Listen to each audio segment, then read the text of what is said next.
The old inn creaked and groaned as I stepped inside, the floorboards protesting beneath my feet. The innkeeper's eyes widened as he saw me, a flicker of recognition passing across his weathered face.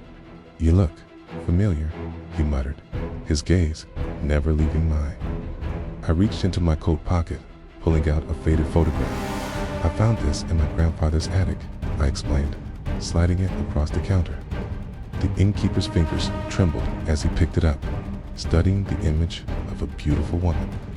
"Evelyn," he whispered, tracing the signature beneath. "Richard Blackwood. There used to be an artist down by the harbor," the innkeeper said, his voice low. "Might have been this Blackwood fella, but he's long gone now." His words hung in the air, heavy with unspoken secrets. The next day, I found myself in an antique shop, surrounded by dusty relics of the past. An elderly woman approached, her eyes twinkling with curiosity. "Richard Blackwood," she repeated when I asked. "Oh yes, I remember him. Quite the talented painter he was. Always working on those eerie seascapes of his." Following her directions, I made my way to a dilapidated cottage near the shore. Ivy crawled up its walls, nature reclaiming what was once Blackwood's home.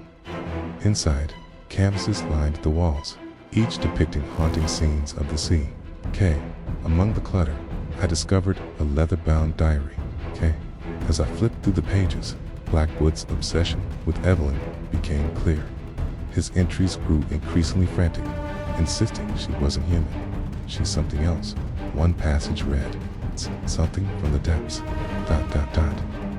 At the harbor, grizzled fishermen shared tales of strange occurrences at sea.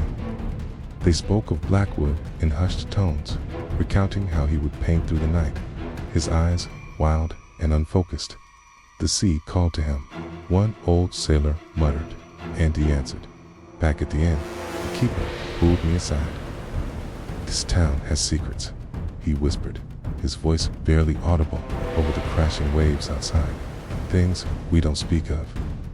Things connected to the sea."